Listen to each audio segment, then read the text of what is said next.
Vamos lá. Tema de hoje: o Evangelho continua sendo boas novas. A tradução da palavra Evangelho, boas novas. E o Evangelho continua sendo boas novas.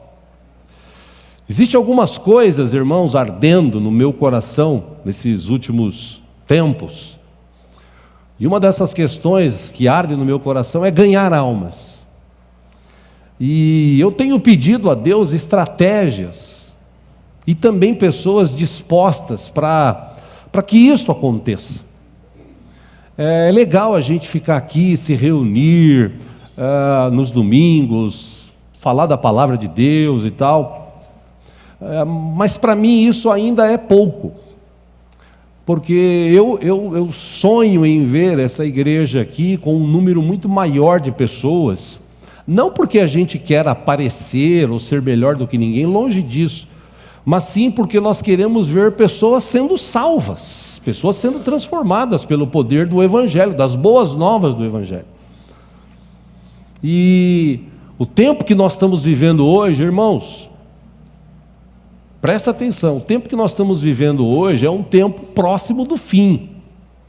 Apesar de muita gente não concordar, todavia, nós estamos vivendo próximos do tempo do fim. E neste tempo,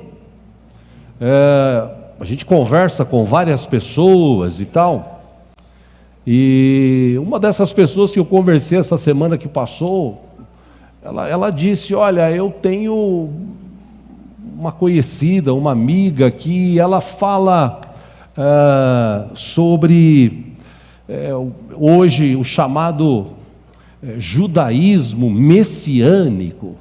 Ela fala algumas coisas, ela diz que tem visão de algumas coisas. Aí uma outra pessoa disse para mim que a realidade do cristianismo não é bem isso do que se fala, e enfim, ela foi começando a pontuar algumas questões. Eu falei para ela: irmã, a primeira coisa que eu te falo vem mais no culto e ouve mais do que nós pregamos aqui, porque aqui a gente prega a palavra, né? Segundo, para de dar ouvidos ao que se fala hoje, porque a partir de agora a tendência é crescer o número de pessoas que vão ficar em dúvida. A Bíblia diz que o diabo, ele tem uma capacidade de se apresentar até como anjo de luz, para enganar as pessoas. E nestes tempos que nós estamos vivendo, gente, tem cada coisa acontecendo nas igrejas, ou naquelas que se dizem igrejas por aí afora, que, me permita essa expressão, até Deus duvida do que se pratica hoje dentro de igreja por aí. Enfim, eu não quero falar sobre isso, eu quero falar sobre o Evangelho. E essa questão que arde no meu coração para ganharmos vidas, implica em nós mesmos nos dedicarmos a isso, nos colocarmos à disposição de Deus para que isso aconteça.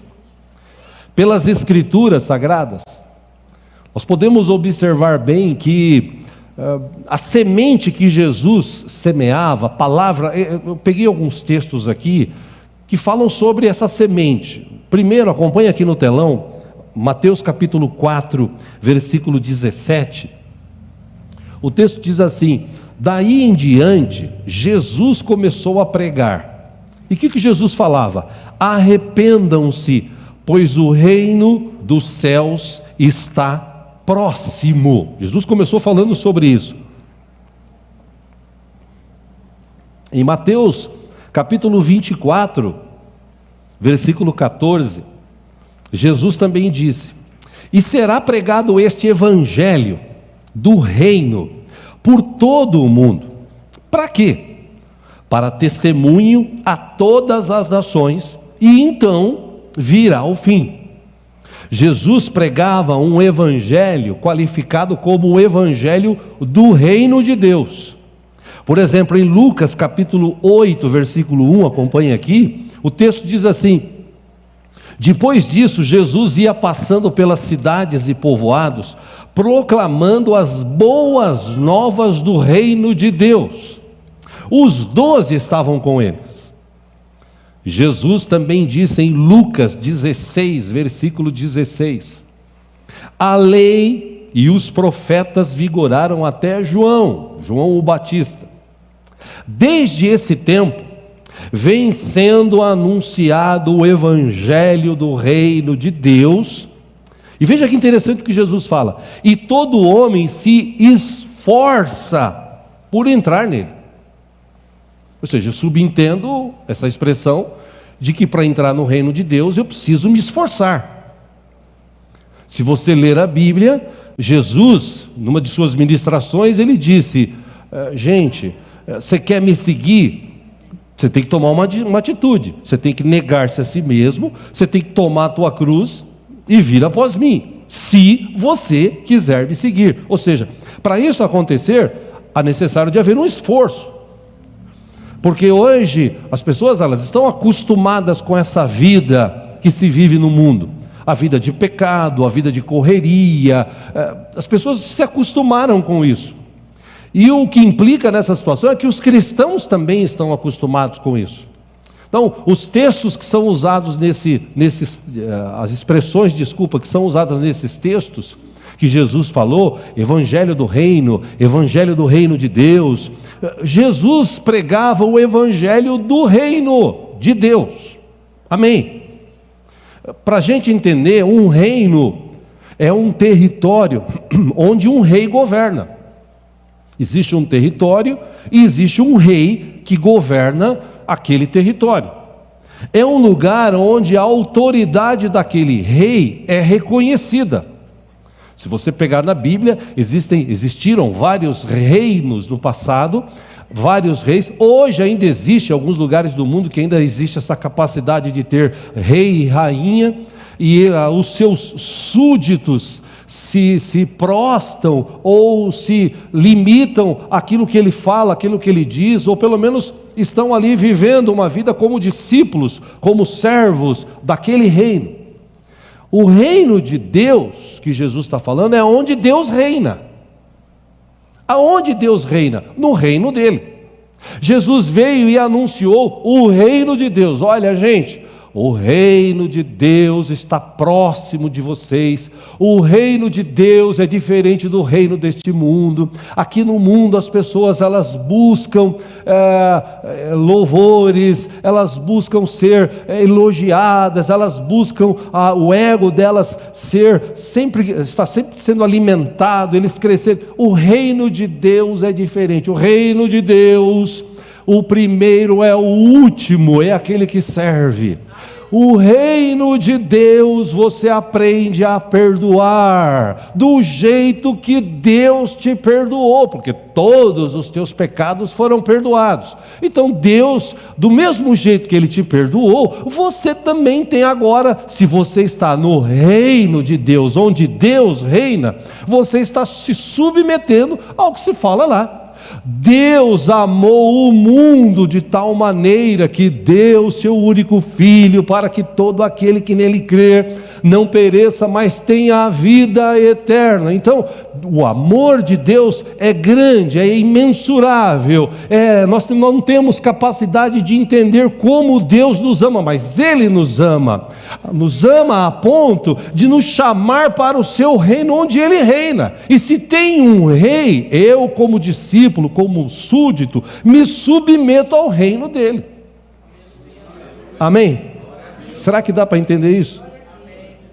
Se você pegar os filmes do passado, nos filmes do passado, as pessoas, elas se submetiam aos seus reis, obedeciam aos reis. Se você pegar a história bíblica no passado, as pessoas se submetiam aos seus reis. Mesmo o rei sendo ruim, mesmo o rei fazendo bobagem, as pessoas se submetiam. Você está dentro de um reino, e nesse reino que você está, você tem que se submeter, porque tem alguém que está reinando. E no reino de Deus nós temos Deus, temos Cristo Jesus, temos seu Espírito Santo reinando sobre aqueles que se submetem a Ele. Por isso que a Bíblia diz: submeta-se debaixo da potente mão de Deus. Por isso que a Bíblia diz: resista ao diabo e ele fugirá. Por quê? Porque você está num reino que tem um rei que tem todo o poder. E é interessante que a Bíblia nos ensina que tem dois tipos de reino. Tem o reino de Deus e tem o reino das trevas. Sobre isso, o apóstolo Paulo, ele escreveu para a igreja de Colossos e disse o seguinte, Colossenses capítulo 1, versículo 10, acompanhe aqui.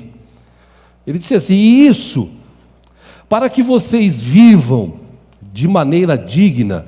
E antes de começar a ler aqui, só para você entender, Paulo, ele está falando para a igreja de Colossos o seguinte: gente, a gente ouviu falar que vocês estão crescendo na graça, que vocês estão crescendo no conhecimento, que vocês estão orando mais, que a vida de vocês está sendo transformada, e a gente se alegra com isso. Eu me alegro de saber que vocês estão indo para frente e tal. Se você ler do versículo 1 ao 9, versículo 10 ele diz: e isso que está acontecendo, da gente orar por vocês, a gente se alegrar por vocês, para que vocês vivam de maneira digna diante do Senhor e em tudo possam agradá-lo, frutificando em toda boa obra. Ou seja, alguns passos aqui importantes. Vivam de maneira digna diante do Senhor. Como é que é essa maneira? De que forma que ela é digna? Ele explica. Primeiro, que você possa agradá-lo com o teu modo de viver.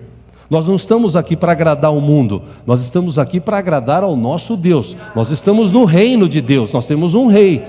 Amém? Segundo, frutificando em toda boa obra. Eu tenho que dar frutos, eu e você temos que frutificar, que dar frutos.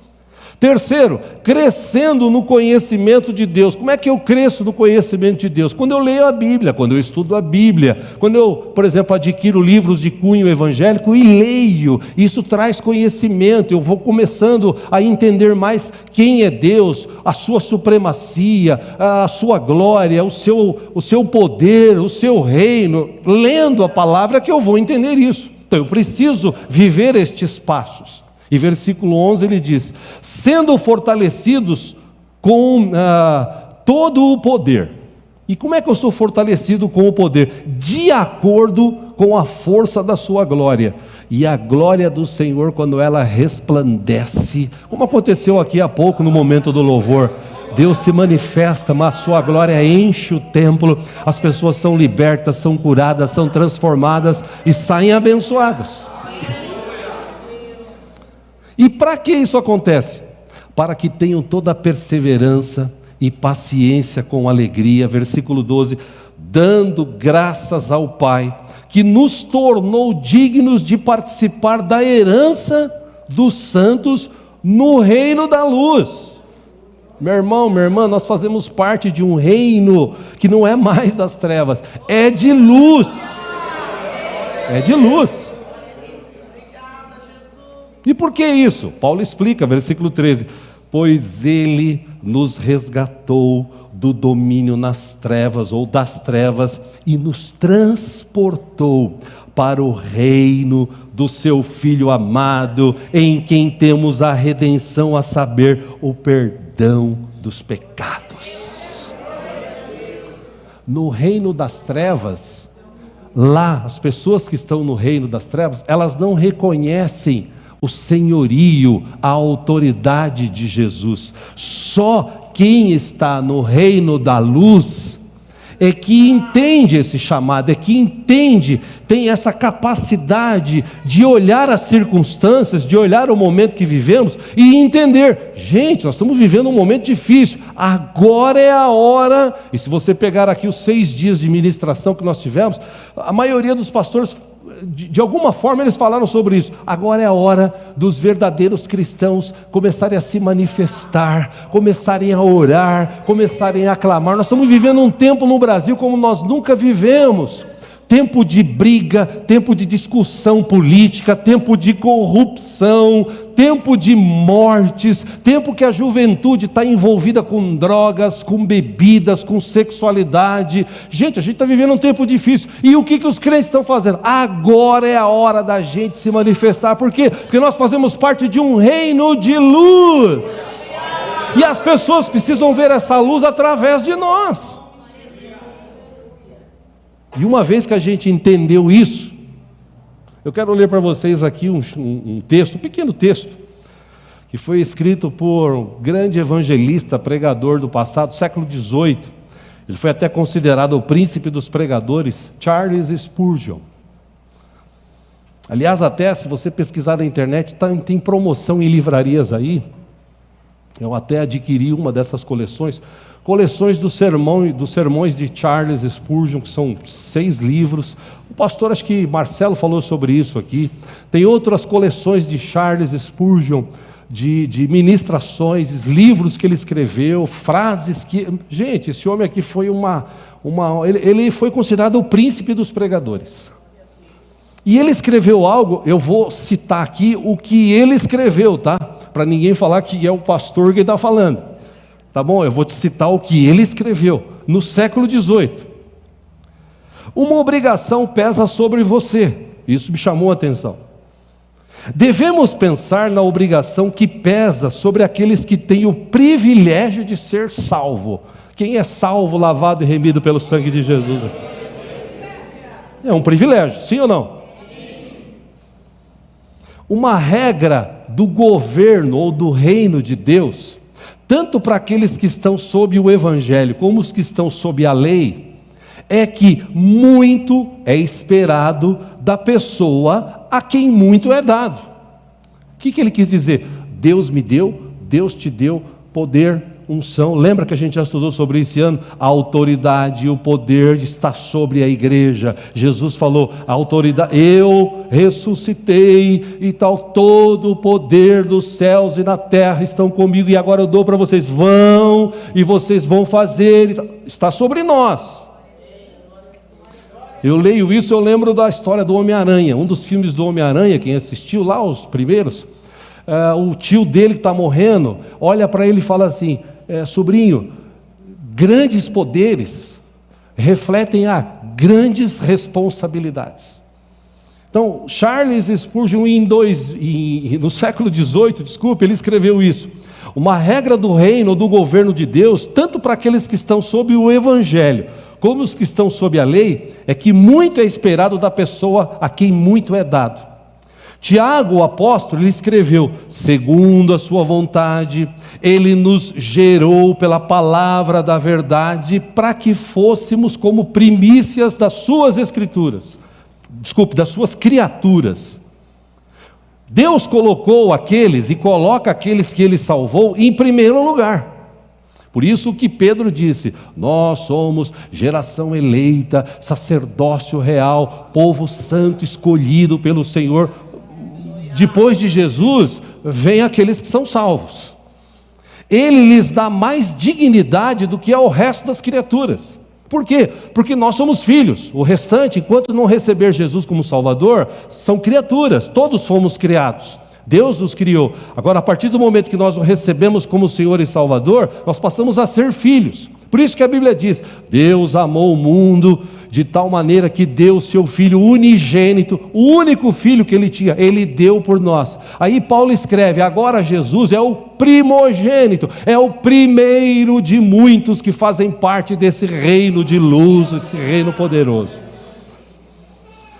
O seu povo, Charles Spurgeon que está falando aqui, tá, gente? O seu povo escolhido é o seu tesouro especial. Creio que as pessoas mais pobres dentre o povo de Deus são mais importantes do que os homens mais eminentes na terra que não são convertidos. Deus vê seus santos como joias na sua coroa. Ele vê o resto da humanidade como pedras comuns. Deus tem grande prazer em seu povo. O seu povo é muito especial para Ele, aleluia.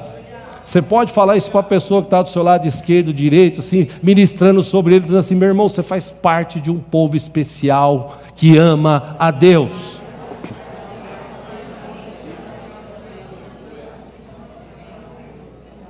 Portanto, o povo de Deus é um povo privilegiado. Contudo, privilégios especiais acarretam obrigações especiais.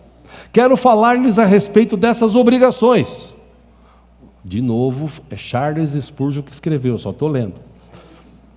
Deuteronômio 26:1 nos diz, do capítulo 1, versículo 26, versículo 1, versículo 4, nos diz que em Israel os primeiros frutos eram recolhidos das colheitas e em seguida eles eram entregues a Deus. No Novo Testamento, Tiago nos diz que Deus nos salvou para que possamos nos oferecer como uma oferta, como primícias a Deus. Aí ele diz: os israelitas traziam uma cesta das primeiras espigas de trigo para oferecê-las em sacrifício ao Senhor. E esta oferta das primícias foi ordenada por Deus e é uma obrigação dos crentes de hoje. Temos que entregar ao Senhor uma parte de todo o dinheiro que ganhamos. Eu espero que vocês já estejam fazendo isso. Eu não quero falar agora a respeito de dar dinheiro ao Senhor. Tudo o que vocês tiverem, todo o seu tempo pertencem a Deus. Tudo o que vocês tiverem e todo o seu tempo pertencem a Deus. Vou falar pela terceira vez. Tudo o que vocês tiverem e todo o seu tempo pertence a Deus. Ele diz: quero, entretanto, falar-lhes a respeito de si mesmos. Toda pessoa redimida deve concordar que foi comprada por um preço, e dizer que é redimida, ou que é redimido, quando eu falo que eu sou redimido, isso significa que eu pertenço a Cristo. Eu entreguei a minha vida, eu dei a minha vida para Jesus. Amém, irmãos? Amém. Foi isso que aconteceu no dia que você recebeu Jesus? Amém. Você deu a sua vida. Você entrou no reino de Deus, reino de luz, aonde Deus reina. Amém? Então vocês de fato estão vivendo dia após dia como aqueles que vivem para Cristo. Podem dizer honestamente: para mim o viver é Cristo. Se não pode dizer isso, meu amigo, você está se portando desonestamente como cristão. Deve examinar seu coração para descobrir o que está errado. O principal propósito da vida do autêntico cristão deve ser o de tentar expandir o reino de Cristo. O cristão deve também procurar demonstrar a glória de Cristo em sua vida. Se vocês empenham seu tempo servindo a si mesmos, parece que ele estava olhando para o século 21 e vendo os crentes do século 21, né? Se vocês empenham seu tempo servindo a si mesmos, então não são servos de Deus. Se Cristo realmente vive em vocês, desejarão viver para Ele. Muitas pessoas dizem que são cristãs, mas não vivem como cristãs. Elas servem a Deus limitando-se a frequentar a igreja. A Bíblia nos diz que as nossas obras para Cristo, que não são verdadeiras, serão queimadas por completo, como se fosse madeira, palha ou restos. Até mesmo pregadores podem pregar a mensagem de Cristo com falta de sinceridade, disse Charles Spurgeon no século XVIII. Por último, ele disse assim: eles podem estar pregando somente para demonstrarem suas próprias habilidades. Tais pregadores trazem desonra ao nome de Cristo. Eu bem poderia aqui parar agora aqui, acho que tudo que eu já falei já deu para entender. Já dá para ter uma ideia do que Deus quer falar ou tratar conosco nesta manhã, com a nossa igreja aqui. Mas, ainda assim, a gente tem que ter esse desejo de evangelizar, de falar das boas novas do Evangelho. E a gente fala de boas novas do Evangelho com a nossa vida. Por mais que você fale para as pessoas que Jesus ama, que Jesus é bom, que Jesus transforma, que Jesus abençoa, se ela não vê isso na tua vida, dificilmente ela vai acreditar. Mas cabe a eu e você entendermos, eu vou repetir aqui para ficar gravado no teu coração. Nós fomos chamados por Deus, eleitos por Deus, escolhidos, entenda como você quiser, para sair do reino das trevas e entrar no reino da luz. E esse reino tem um rei, esse rei tem todo o poder nos céus e na terra, ele reina. Então, por ele reinar, eu me submeto a esse reino. E por que eu me submeto? Ora, porque eu quero viver no meio desse reino. Eu quero viver sob a liderança desse grande rei. É interessante, irmãos, que no passado, Deus também tinha o desejo de salvar vidas, como hoje. E para a gente entender melhor isso, eu quero ler um texto com vocês, você que trouxe a sua Bíblia, um texto até, eu acredito que conhecido da maioria dos irmãos. O livro de Jonas, capítulo 1. Tem na Bíblia, pastor? Tem, pode procurar que você acha.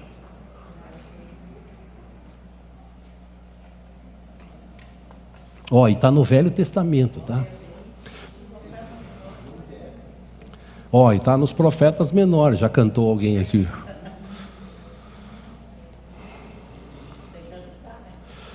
É isso aí. Jonas, são só 4 capítulos. Versículo 1, quem tem celular, mamata, né? Só clicar lá, Jonas já abre, né? Tá bom. Isso aqui é uma história que a Bíblia nos relata sobre a vida de Jonas. Jonas, antes da gente ler aí, enquanto você acha, Jonas era um profeta da sua época. O pai de Jonas, o nome está aqui, é Amitai, também era profeta da sua época. E Deus levantava estes homens, esses profetas, para falarem, profetizarem, chamar a atenção do povo para alguma coisa que eles estavam cometendo. Com muito amor, Deus mandava esses homens, às vezes, no livro de Juízes, relata algumas mulheres, mas Deus chamava essas pessoas para que elas fossem em determinado lugar, ou mesmo onde estavam, para falar sobre a misericórdia, o amor de Deus, e para que as pessoas se arrependessem dos seus erros, dos seus pecados, da sua vida errada. Capítulo 1 de Jonas, versículo 1, a palavra do Senhor veio a Jonas, filho de Amitai, com esta, o que é ordem? Quem já foi aqui no quartel aqui, do passado aqui, 2, é por isso que o Brasil não vai para frente, o povo não vai mais para o quartel. No quartel o cara aprende a comer mato, aí ele, mas enfim, no quartel, o sargento, não precisava nem ser o capitão, o sargento,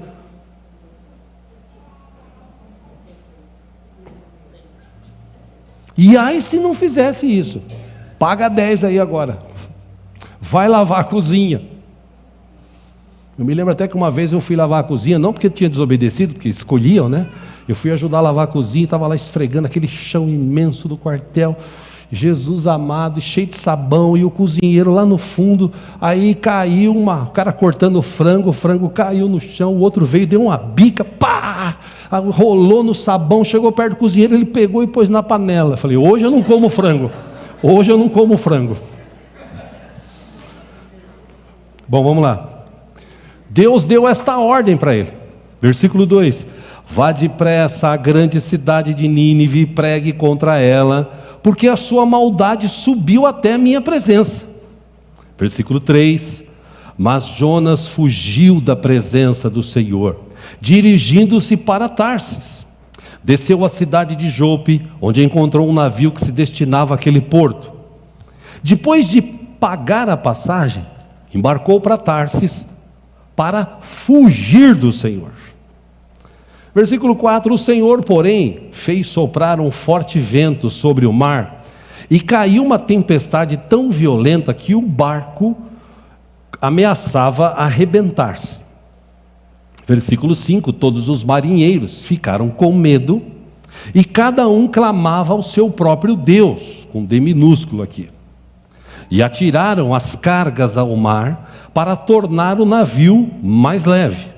Enquanto isso, Jonas, que tinha descido ao porão e se deitara, dormia profundamente, o mundo pegando fogo e o cara dormindo. 6. O capitão dirigiu-se a ele e disse: como você pode ficar aí dormindo? Levante-se e clame ao seu Deus, talvez ele tenha piedade de nós e não morramos. Versículo 7, então os marinheiros combinaram entre si: vamos lançar sortes para descobrir quem é o responsável por essa desgraça que se abateu sobre nós. Lançaram sortes e a sorte caiu sobre o azarado do Jonas, sobre o fujão, o desobediente. Versículo 8, por isso perguntaram para ele: diga-nos quem é o responsável por essa calamidade. Qual é a sua profissão? De onde você vem? Qual é a sua terra? A que povo você pertence? Versículo 9, ele respondeu: eu sou hebreu, adorador do Senhor, o Deus dos céus, que fez o mar e a terra.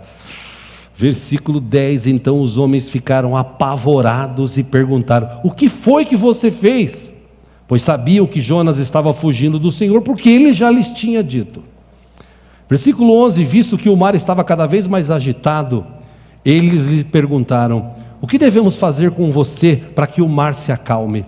12, respondeu ele: peguem-me e joguem-me ao mar, e ele se acalmará, pois eu sei que é por minha causa que esta violenta tempestade caiu sobre vocês.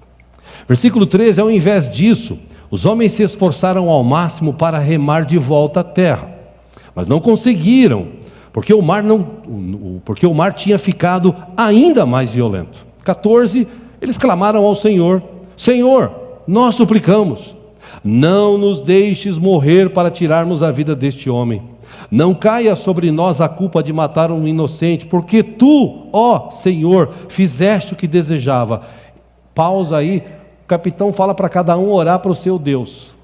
Aí não deu nada. Agora eles estão orando para o Deus de Jonas. Estão orando para o Deus de Jonas. Fizeste o que o Senhor desejava, Senhor. Versículo 15. Em seguida, pegaram Jonas e o lançaram ao mar enfurecido. E este se aquietou. 16. Ao verem isso, os homens adoraram o Senhor com temor, oferecendo-lhe sacrifício e fazendo-lhe votos. Nessa hora todo mundo ficou crente, né? Na hora do aperto, todo mundo corre para Deus lá, né? 17. O Senhor fez com que um grande peixe engolisse Jonas, e ele ficou dentro do peixe 3 dias e 3 noites. Capítulo 2 fala sobre a oração de Jonas. Depois, se você quiser ler na sua casa, a oração que ele fez dentro do ventre do grande peixe. Agora vá para o capítulo 3, por favor. Versículo 1. A palavra do Senhor veio a Jonas pela segunda vez com esta 2. Vá à grande cidade de Nínive e pregue contra ela a mensagem que eu lhe darei. 3. Jonas, que não era mais tonto, obedeceu a palavra do Senhor e foi para Nínive. Era uma cidade muito grande, sendo necessária 3 dias para percorrê-la. Versículo 4. Jonas entrou na cidade e a percorreu durante 1 dia, proclamando, olha o que ele falou: daqui a 40 dias Nínive será destruída. Daqui a 40 dias Nínive será destruída.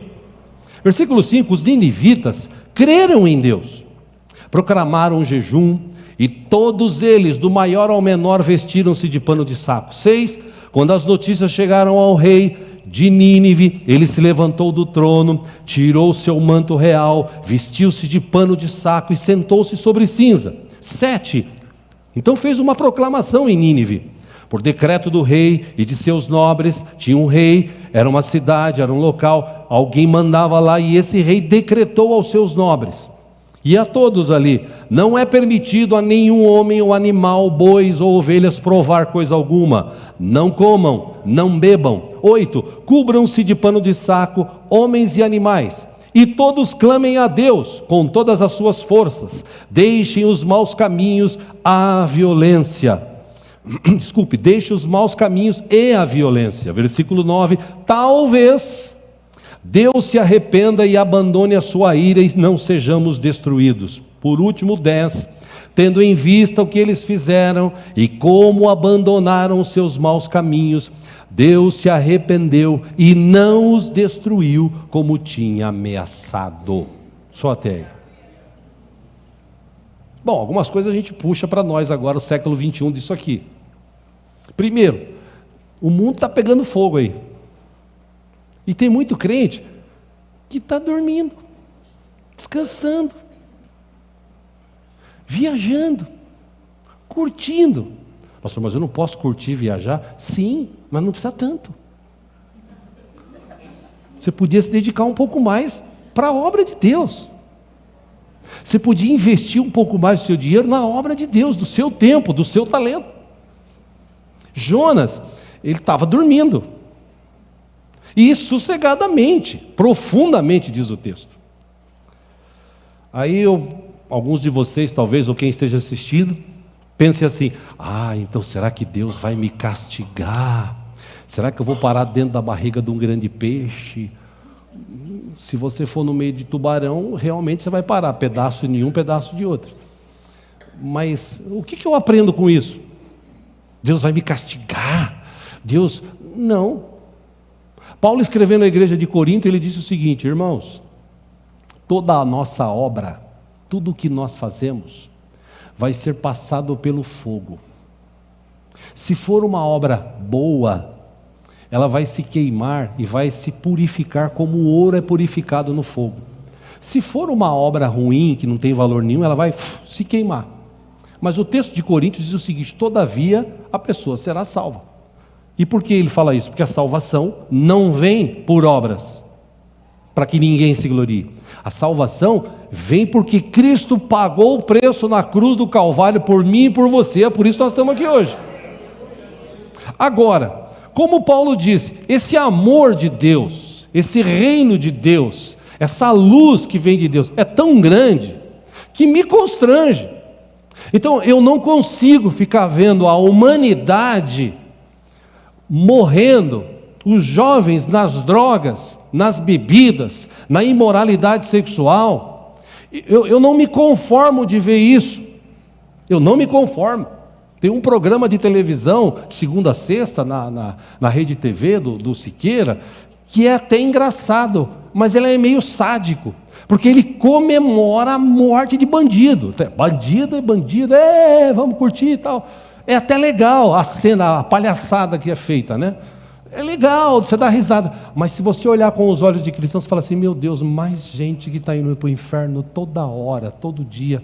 Talvez essas pessoas poderiam ouvir falar do Jesus que eu conheço, e eu estou guardando para mim, porque eu estou preocupado só com a minha vida. Irmãos, tem gente da família morrendo, tem gente da família que não conhece Deus, e a pessoa não fala nada, não ora, não se importa, não gasta tempo, não fala de Jesus. Tem gente que está trabalhando do lado ali, ele podia na hora do almoço ao menos falar alguma coisa. Pastor, mas eu não sei falar nada. Caramba, pega um marcador de Bíblia, leva, pega um folheto, pega um informativo, escreve um texto, dá para alguém. Se a pessoa pegar e jogar fora, pelo menos ele leu. E se ele leu, amém, você fez sua parte, você divulgou o evangelho, ótimo. Jonas, ele precisou passar por aquela situação para obedecer uma ordem. E olha que interessante, meus irmãos, esse texto de Jonas, eu estou começando a encerrar aqui, que Deus falou para ele o seguinte: vai lá, Deus deu uma ordem, vai lá, fala para aquele povo se arrepender, porque o pecado deles, o erro deles, o momento que eles estão vivendo, chegou até a mim. Vai lá, opa, aleluia, Deus está falando, mas é através de mim, tá? Desliga o celular aí, pelo amor de Deus. Vai lá e fala isso para o povo, amém? Nós lemos. Aí ele fala: não vou. Por quê? Porque ele era profeta, e quando ele falava para Israel, ninguém ouvia quase o que ele falava. O povo, que era um exército cruel, naquela época, o exército de Nínive era o mais violento. Eles decapitavam, eles cortavam. Segundo a história, para bandidos ou para inimigos, homens, eles enfiavam um cabo, um ferro no ânus da pessoa para sair na garganta, e a pessoa ficava morrendo aos poucos, de tão cruel que eles eram. Pra você ter uma ideia, a história fala sobre isso. Jonas conhecia aquele povo e falou: eu perder meu tempo de falar para eles? Jonas fugiu. Jonas teve que passar 3 dias dentro do ventre de um peixe para ele orar e falar: Deus, eu sei que tu és um Deus misericordioso, ainda bem que o Senhor é misericordioso, porque senão, coitado, eu já estava aqui mastigado, mas eu estou vivo, tem misericórdia de mim, as algas já entrelaçaram na minha cabeça, mas eu estou aqui, Senhor, tem misericórdia. Devia estar tão confortável, né, irmãos, dentro do ventre do peixe, né? Não devia estar confortável ali? Pois é, 3 dias depois o peixe vomita ele, aí ele vai para Nínive. O que Deus tinha falado para ele fazer? Qual era a ordem? Vai falar para o povo que o pecado deles está chegando até a mim, e eu não me agrado disso, e se bobearem. O que Jonas fez? Era 3 dias para andar na cidade, e um dia ele foi: Deus vai destruir isso aqui, 40 dias, viu? Daqui 40 dias Deus vai destruir isso aqui. Daqui 40 dias Deus vai destruir isso aqui. Era para ele falar isso? Porque hoje tem muito crente que é assim: o mundo vai acabar, viu? Você vai para o inferno, viu? Você vai ver. Você vai sofrer. O diabo lá, futucando você. Você vai ver. Foi isso que Jesus falou para a gente fazer?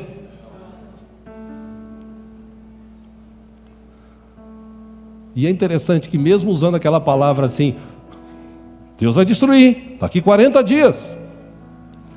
Quando o rei ouviu, aquilo entrou no coração dele. E ele se arrependeu. E ele baixou um decreto, porque ele era rei. Ele tinha domínio sobre aquele lugar. Baixou um decreto aqui: a partir de hoje, ninguém come, ninguém bebe, todo mundo se veste de pano de saco, até os animais. Talvez Deus, esse Deus aí, se arrependa de destruir a gente. E Deus teve misericórdia. Trazendo isso para o século 21, aí entram os crentes que gostam de julgar, de apontar e tal. E aí o cara está na igreja há 30 anos, né? Ele está ali servindo a Deus, pagando o preço, né? Tal, fugindo do pecado, fugindo do mundo. Aí depois de 30 anos, o cara que era vizinho dele, que pintava, bordava, xingava e tal, o cara se converte. Aí em vez de ele ficar feliz que o cara se converteu, fala: caramba, eu aqui 30 anos, esse cara pintou, bordou, fez o diabo, e agora o cara aceita Jesus e é salvo. Não, isso não é justo.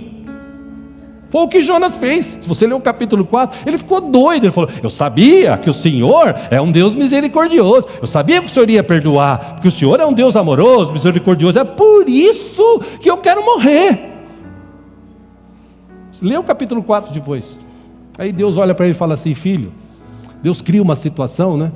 Nasce uma árvore num dia, no outro dia a árvore seca, vem aquele sol quente, ele está a ponto de querer morrer. Aí Deus fala, ele reclama, Deus fala para ele: cara, você teve misericórdia de uma planta que você não plantou, não cultivou, não fez nada. Eu não vou ter misericórdia de 120 mil pessoas que não sabem a diferença da mão esquerda para a mão direita?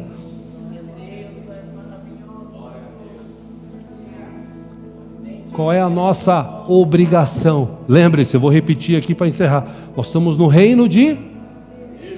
Estamos no reino de... Esse reino é um reino de luz. Amém? Amém? Estamos nesse reino? Estamos? Sim ou não? Estamos. Então, se eu estou nesse reino, essa luz, esse amor, essa misericórdia, esse perdão me alcançou. Então agora o que eu faço? Eu vivo uma nova vida. E nessa nova vida, o que eu faço? Qual é a ordem que Jesus deu para mim e para você? Não, mas eu não me lembro que Jesus me deu uma ordem.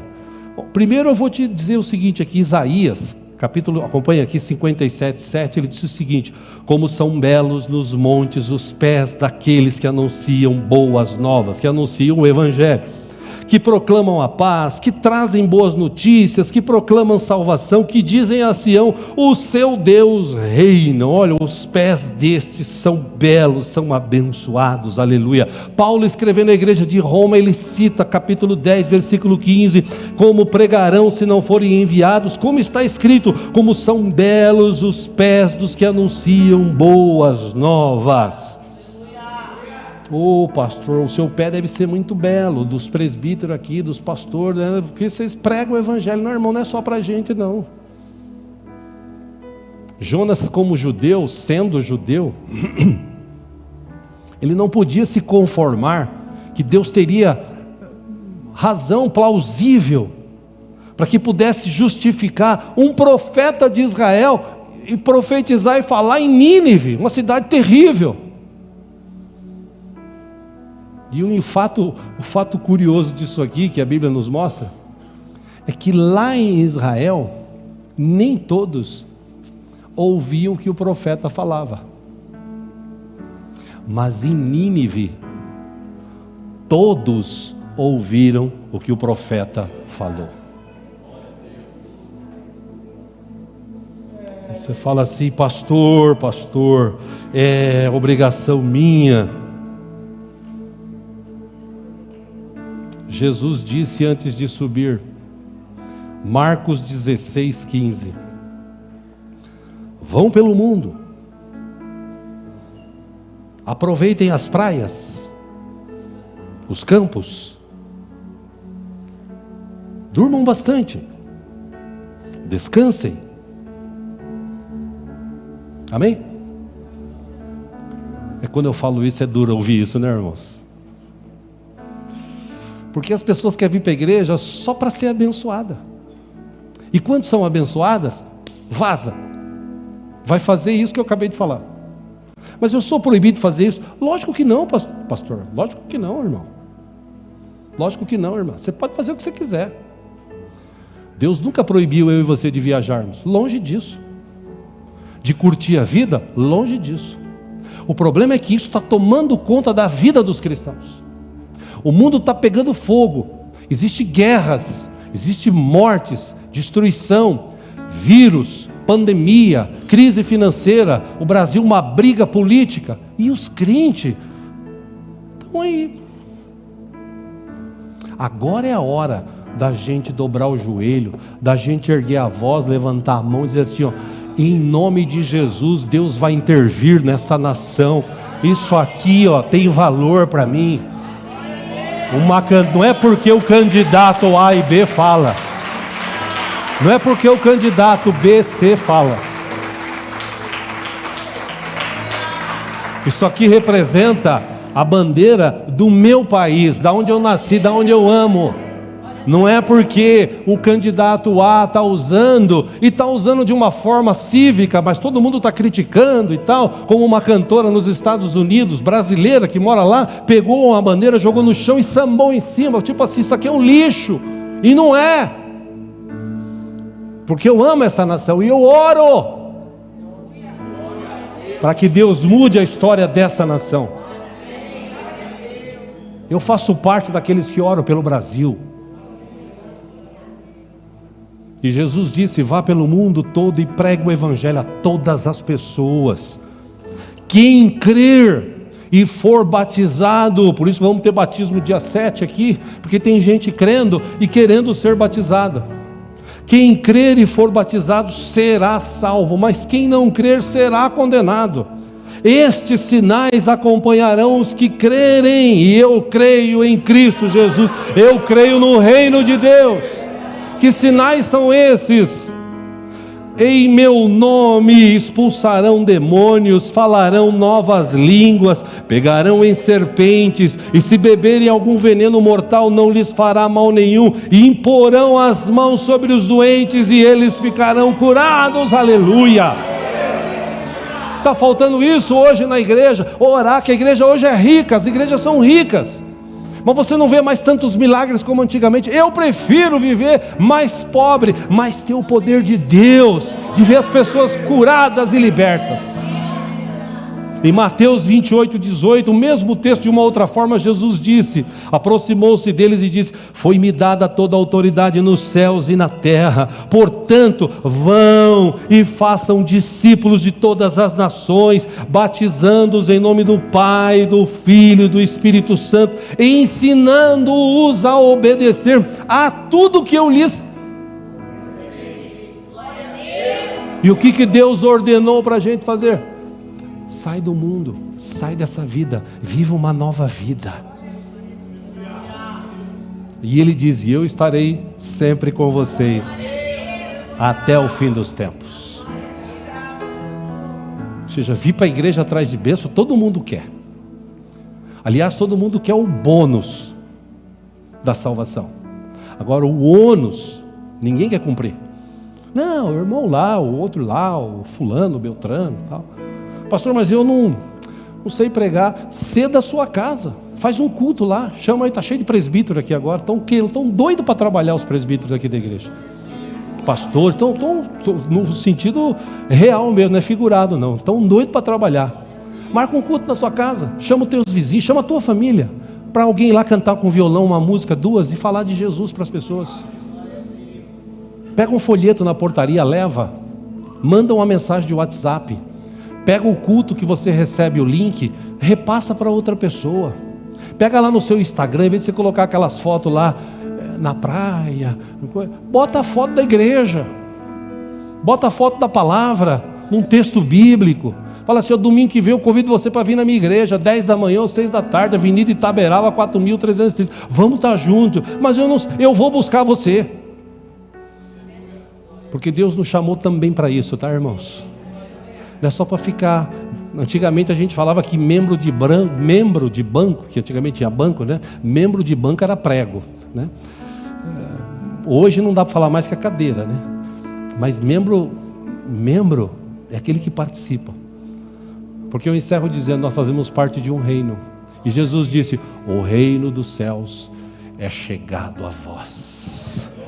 Passou um tempo, Jesus disse: o reino dos céus está entre vós.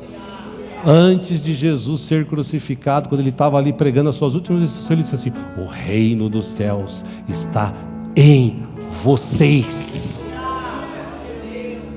Então, se ele está em mim e em você, está na hora da gente, arregaçar as mangas e falar assim: eu preciso ir na terça-feira na oração. Como é que pode ter oração na terça-feira e vir 10 pessoas, 8 pessoas, 15 pessoas? Não é possível, não. Eu vou na oração, eu vou pagar o preço, eu tenho que orar. Eu vou na quinta-feira no culto, eu vou levar a pessoa, não vou ficar em casa sentado no sofá assistindo o culto. Não, eu vou para o culto, eu vou me esforçar. Eu vou no domingo, de manhã, e se for o caso eu volto de noite. Ah, mas prega a mesma palavra, e daí? Traz outro para ouvir. Amém, irmãos? E por que eu estou falando tudo isso? Porque Deus te ama e eu também te amo. Eu quero ver você bem. Tem muita gente por aí sofrendo, crente sofrendo, inclusive da igreja, sofrendo enfermidade, luta. Por quê? Porque ele não tem olhos para a obra de Deus. Eu já falei aqui e repito, isso é uma teoria do Diego, tá? Baseado na Bíblia. Quanto mais você se dedicar pelos outros, menos problemas você terá. Teve obreiros que desistiram, teve irmãos que desistiram, mas nós estamos aqui, pregando a palavra, cuidando de pessoas, entregando cesta básica, entregando marmitex, fazendo cultos, fazendo visita, orando por pessoas, clamando por Deus para que Deus liberte. E Deus tem curado gente aqui através da oração que é feita nesse lugar. Então, se você quer fazer parte disso, chegou a hora de você se colocar, não diante de mim, nem da placa da nossa igreja, mas diante de Deus, falar assim: Senhor, eis-me aqui, envia-me a mim. Eu quero ser um mensageiro, eu quero ser aquele que fala mesmo, não dentro da igreja, principalmente fora da igreja. Ai, pastor, mas eu não sei falar. Usa a tua vida, usa a tua fé e mostra para as pessoas que você tem um Deus vivo e poderoso. Vamos ficar em pé, vamos orar juntos?